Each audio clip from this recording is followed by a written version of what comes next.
menyembah. Ku ada untuk memujamu. Ku dicipta untuk kagumimu, untuk bersandar di pelukan.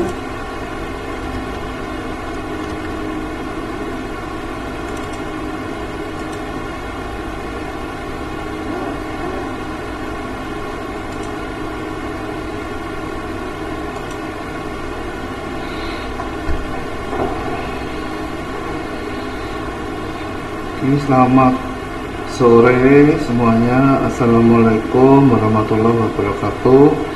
Mari kita mulai perkuliahan ke-6 akuntansi perpajakan, melanjutkan yang kemarin aktiva tetap ya. Berarti yang aktiva sudah selesai. Sekarang kita masuk yang kewajiban ya. Sebentar. Oke. Ini ya. Kita membahas tentang kewajiban dan ekuitas ya, sebentar masuk ya. Oke. Ya, kita belajar tentang kewajiban dan equity atau modal ya. Di sisi kanan adalah modal tambah utang ya. Ini modal sekarang namanya equity atau ekuitas. Yang sisi kiri adalah aktiva ya. Oke. Kewajiban ya, definisi kewajiban adalah atau utang ya, utang ya pakai U adalah kewajiban kini perusahaan yang timbul dari peristiwa masa lalu yang penyelesaiannya diperkirakan mengakibatkan pengeluaran sumber daya perusahaan ya. Nanti di kewajiban ini nanti dibagi dua ya, kewajiban jangka pendek dan kewajiban jangka panjang. Biasanya kalau kewajiban jangka panjang itu biasanya lebih dari 1 tahun itu masuk kewajiban jangka panjang ya gitu. Oke ini ya. Nah, kita mulai dari definisi kewajiban jangka pendek dulu ya. Adalah kewajiban yang harus dihadapkan dilunasi dalam 1 tahun ya, atau siklus operasi normal perusahaan yang lebih lama. Kewajiban itu jangka pendek mencakup utang bank, utang usaha, biaya yang masih harus dibayar, utang pajak, utang dividen, utang wesel, dan pendapatan diterima di muka ya. Sudah ya. Kemudian yang tadi ya, utang pendeknya berarti sudah ya. Utang pendek adalah utang bank, utang usaha, biaya masuk harus dibayar, utang pajak, utang dividen, utang wesel, dan pendapatan di muka. Kita langsung ini berarti kita mengulang lagi dari dasar 1, dasar 2 ya, dan akuntansi keuangan menengah ya, atau akuntansi keuangan 1 ya. Utang pajak terdiri dari PPh 21, PPh 23, PPh 26, dan PPN keluaran ya. Sedangkan pendapatan di muka adalah penghasilan diterima dari penjualan barang ataupun penyerahan jasa yang sudah diterima sebelum terjadinya penyerahan barang atau jasa, maka akan dilaporkan dalam kelompok kewajiban, karena setelah pemberi jasa atau penjual barang tersebut menerima uang, akan timbul kewajiban baginya untuk menyerahkan barang atau jasa di kemudian hari. Nah, tak lihat dulu di YouTube-nya, masuk enggak ya? Nah,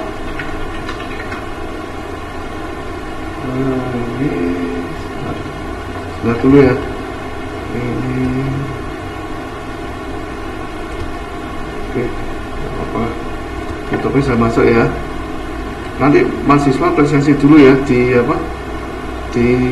siakat ya. Oke.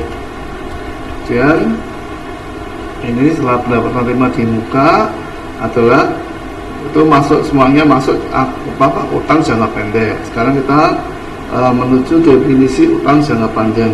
Ini dulu aja kalau pusing. Tanggal jangka panjang adalah jatuh temponya lebih dari 1 tahun buku ya. Dan sumber pembayarannya tidak diambil dari aset lancar. Kewajiban jangka panjang mencakup utang obligasi dan utang hipotek ya. Ini sudah apa? Dan sekarang masuk yang apa? Modal ya, modal atau ekuitas. Ekuitas adalah sebagian hak pemilik dalam perusahaan, yaitu selisih antara aset dan kewajiban yang ada. Modal, bentuk modal tergantung dari jenis umum usahanya. Modal saham merupakan bagian dari ekuitas ya. Kemudian secara umum saham modal saham termasuk dalam akuntansi ekuitas untuk badan usaha berbentuk PT ya. PT itu modalnya modal saham dibagi 3 ya. Saham preference atau saham utama, kemudian saham biasa dan satu lagi tambahan modal di setor. Ada yang tahu bedanya saham preference sama saham biasa? Tak kasih waktu, tak tulis di YouTube ya. Ada yang tahu, tak kasih nanti. Yang sudah kemarin sudah dapat nilai 5, berarti tak kasih 2,5 ya, maksimal 2,5 aja. Ada yang tahu apa bedanya saham preference dan saham biasa? Apa bedanya?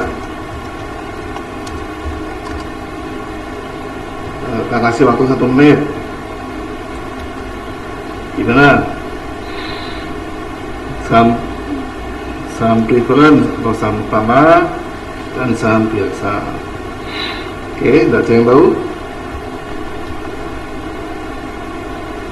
Tidak ada, berarti gini, kalau saham preference nanti kalau pas itu dapat dividen ya, kalau tidak salah dapat dividen, tetap dapat pendapatan.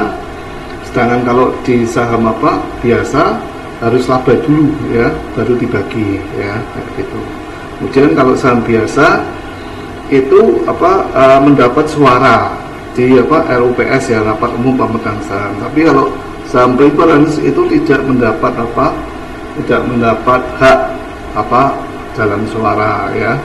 Terus kemudian kalau saham preference itu nanti kalau ada likuidasi, nanti kalau ada sisa, maka yang diutamakan adalah saham preference dulu, baru istilahnya kalau ada sisa lagi baru ke saham biasa ya, kayak gitu. Oke, untuk modal yang berasal dari sumbangan disajikan sebagian tambahan modal di setor. Oke, sekarang kita masuk penghasilan ya. Ini berarti penghasilan berarti sudah selesai nih karena intinya kan kemarin belajar dibagi akuntansi perpajakan ini ya, ini sudah selesai ekuitas. Sekarang kita masuk ke nominal ya, nominal atau rekening laba rugi ya, gitu.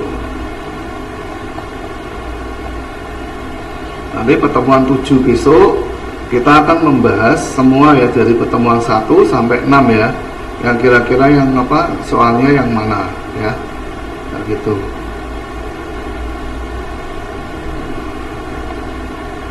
Gimana ya, selesai ya.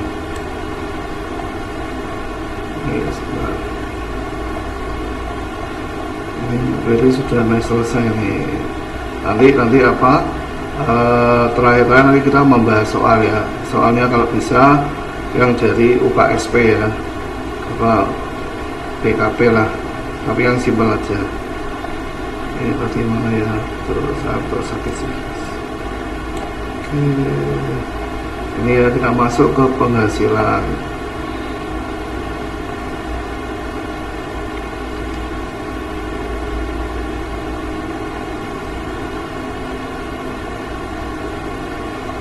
Jadi rincian dari akuntansi pajak itu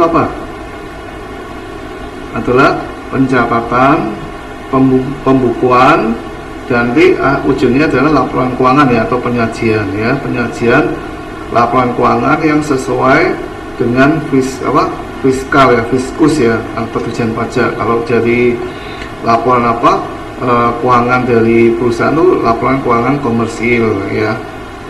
Sebentar ini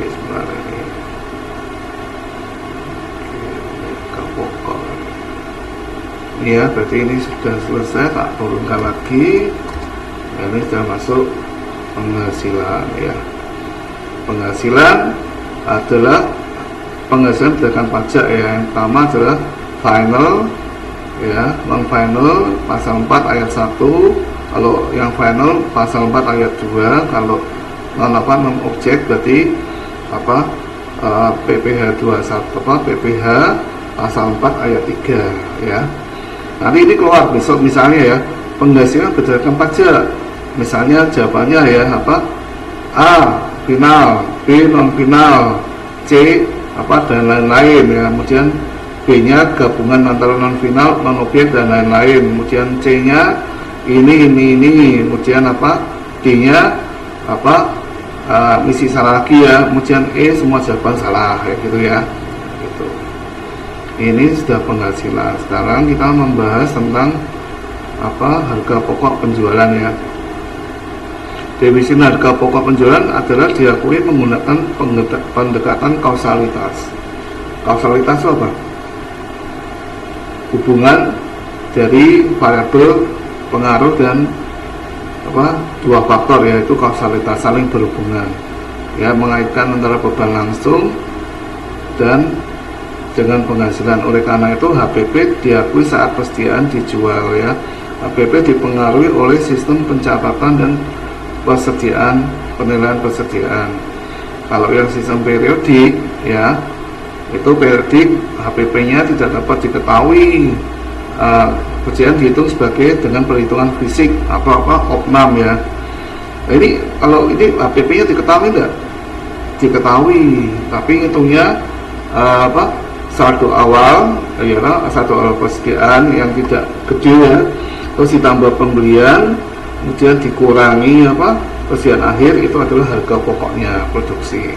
Tapi kalau yang perpetual itu dapat diketahui setiap saat ya, berarti punya kartu stoknya bisa diikuti ya gitu.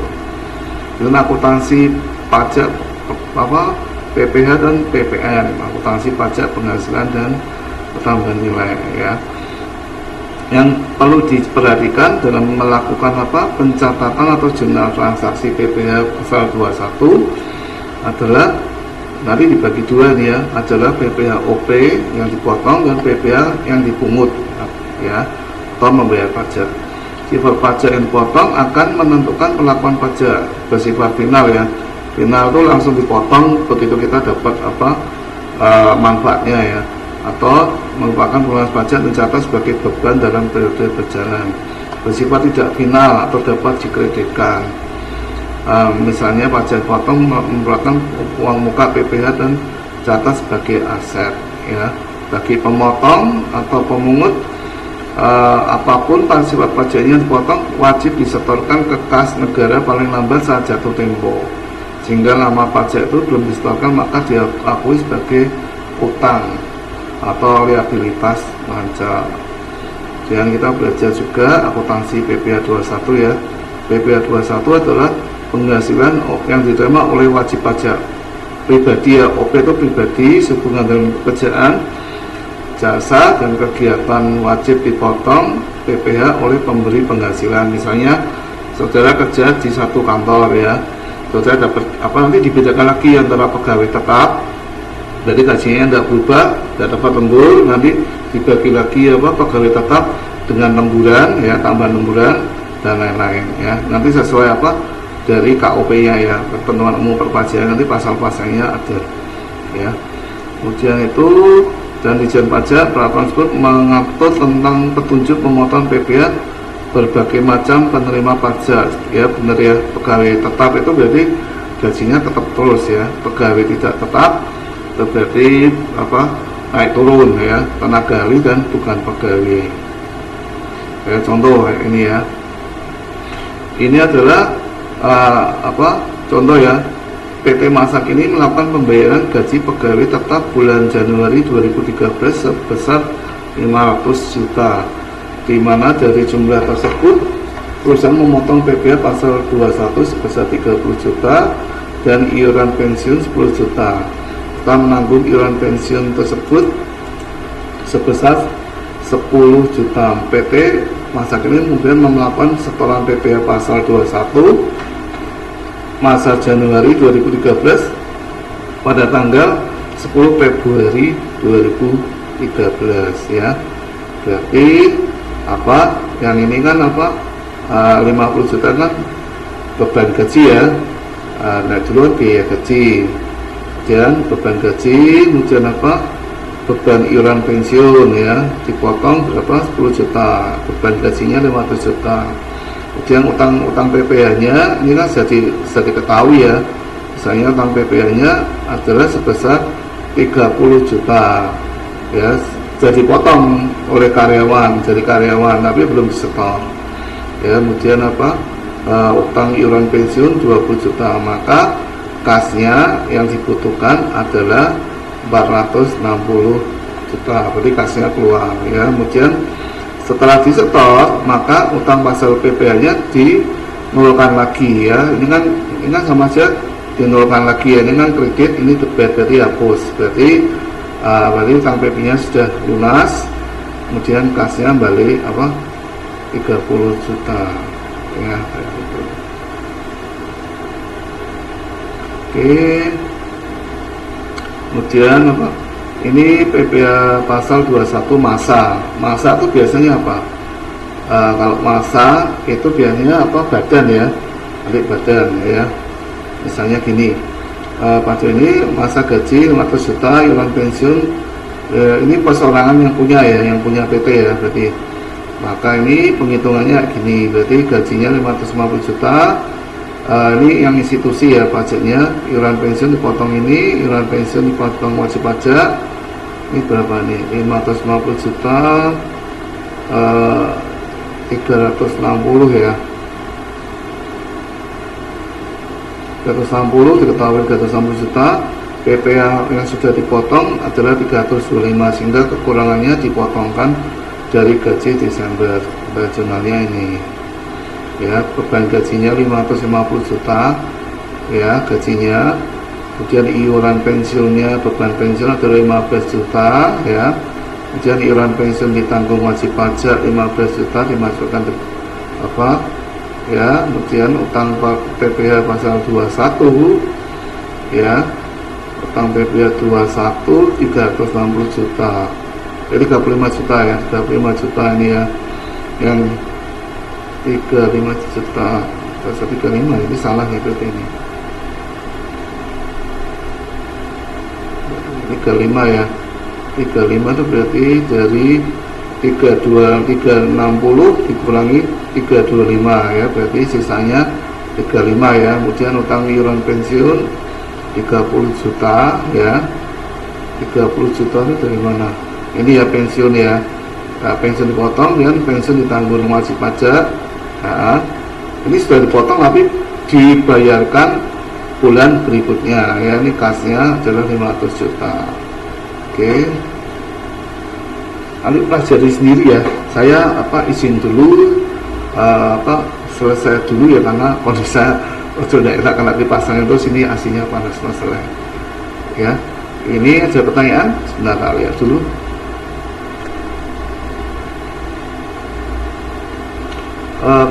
Maksudnya saham preference Pak? Kalau saham biasa saham saja, bukannya sama-sama, beda ya. Saham saham preference itu nama lainnya adalah saham utama ya. Saham utama itu punya kelebihan ya. Biasanya itu ada orang-orang khusus yang beli saham utama.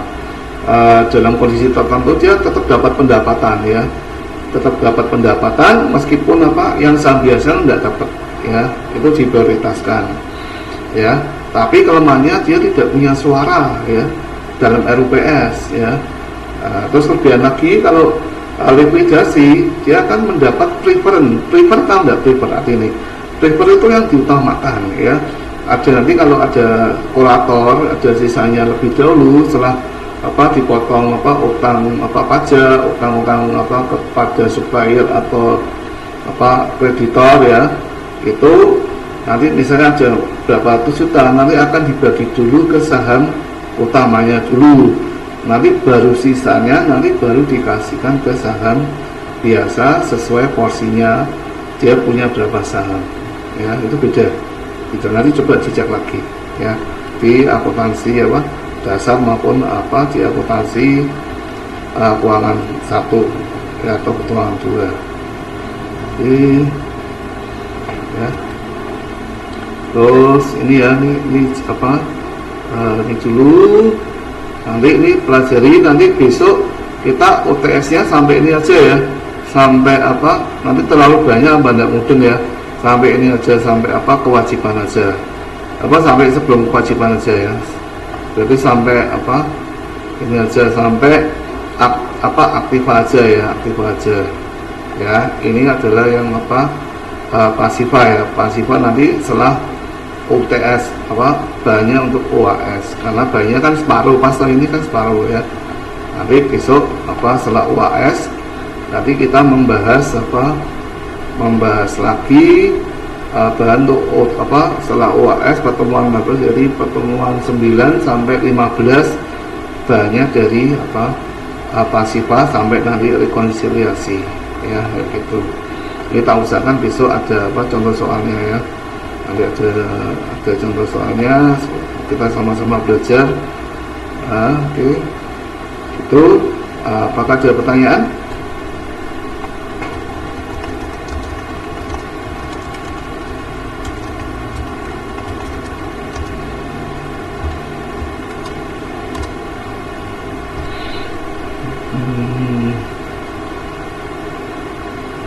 Pajak itu adalah apa, yang paling sulit ya, kayak Bu Vivi kan lulusan apa, akuntansi, tapi dia kurang selang apa untuk pajak, karena pajak itu berubahnya cepat peraturannya ya, peraturannya berubahnya cepat, apa mungkin faktor-faktor yang mengakibatkan itu banyak sekali. Tapi kalau apa, kita belajar akuntansi biaya itu faktornya sudah sama ya, kayak bahasa Inggris lah, bahasa Inggris itu kan komposisinya sama. Tapi kalau di perpajakan itu nanti apa, tiap peraturan nanti, misalnya contoh ya,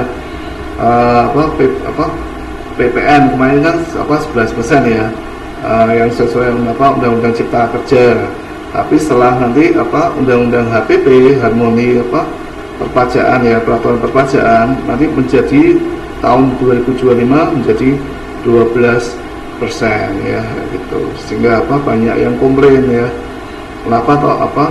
Karena komplain apa? Setiap kali apa fixnya naik, nanti akan diikuti oleh apa, biaya-biaya yang lain ya, sehingga apa, kondisi ekonomi pengeluaran pasti apa terpengaruh ya. Pajak itu adalah sesuatu apa yang harus diikuti terus. Jadi kalau saudara jadi apa, profesi pajak ya, harus diikuti terus, nanti ada pelatihan ya, kayak gitu. Karena kalau saya biasanya itu ngajarnya akuntansi biaya, manajemen keuangan, kemudian apa, analisa laporan keuangan itu kan pakem ya. Tapi kalau pajak itu apa, harus apa, mencari, kalau dari modul ini aja kurang, nanti harus mencari apa, materi yang apa di apa UKSP ya, ujian konsultan pajak ya, yaitu ujian konsultan sertifikat pajak. Nah itu untuk apa, untuk apa istilahnya perbandingan, sebagai apa tambahan kalau apa besok sudah kerja, nanti apa dengan soal-soal tersebut saudara pasti bisa apa mengerjakan. Oke ya. Ini pun yang sudah, ini pun sudah apa banyak CTT tahun yang lalu ini ya. Yang berarti yang terbaru dia tidak mengikuti yang apa HPP ya, harmonisasi apa peraturan perpajakan. Oke, nanti ini saya apa, saya sudahi dulu ya. Berarti bahan kita nanti sampai UTS ya, nanti sampai dengan apa awal sampai dengan apa aktiva ya, sama dan apa utang dan apa, dan sampai apa rekening, misalnya rekening neraca aja, atau apa rekening posisi keuangan ya. Tapi kalau yang ini kan pendapatan penghasilan itu kan sudah di laba rugi ya, sing kayak tadi loh, yang tadi itu sudah masuk ke laba rugi ya. Ini ya, ini bahannya ini ya, ini sampai sini aja ya, sampai sini aja. Ini loh, ini tak ginikan aja, bahannya besok sampai ini aja ya tuh. Tapi besok kita ngulangi lagi ya, dari awal pertemuan 1, kemudian pertemuan 2, 3, 4, 5, dan 6 sampai ekuitas ya, kira-kira yang keluar apa. Oke, itu. Kalau apakah ada pertanyaan? Kalau tidak ada, saya izin dulu karena kondisi saya ini aslinya panas, pakai pasang tambah masuk angin saya itu saya izin dulu. Semoga insya Allah kita ketemu di minggu depan. Sudah jaga kesehatan ya, karena ini isunya banyak demam berdarah. Sudah namanya virus demam berdarah itu tergantung daya tahan ya. Virus itu tidak bisa disembuhkan, belum ada obatnya. Obatnya dengan secara meningkatkan daya tahan tubuh ya, daya tahan kekebalan tubuh. Itu sudah makan makan buah, sayur, ataupun mengurangi makanan yang kurang sehat. Termasuk juga kalau biasanya itu kalau demam berdarah itu biasanya hubungannya dengan perut ya, atau misalnya usus ya. Saudara juga harus jaga kesehatan, jangan makan sembarangan di pinggir. Udah lihat dulu itu warungnya tuh nyucinya pakai apa. Kadang sepele itu kadang saudara bisa sakit ya, dan itu berdoa jangan sampai kena lah. Kita semua menghindari resiko ya gitu. Saya izin dulu, saya ucapkan wassalamualaikum warahmatullahi wabarakatuh. Semoga insya Allah kita ketemu di Rebo depan dengan kondisi kesehatan yang lebih fit ya gitu. Saya izin dulu, saya pamit dulu. Jika ada salah kata, saya minta maaf. Kemudian kita ketemu minggu depan untuk mengulas dari bab pertemuan 1 sampai 6.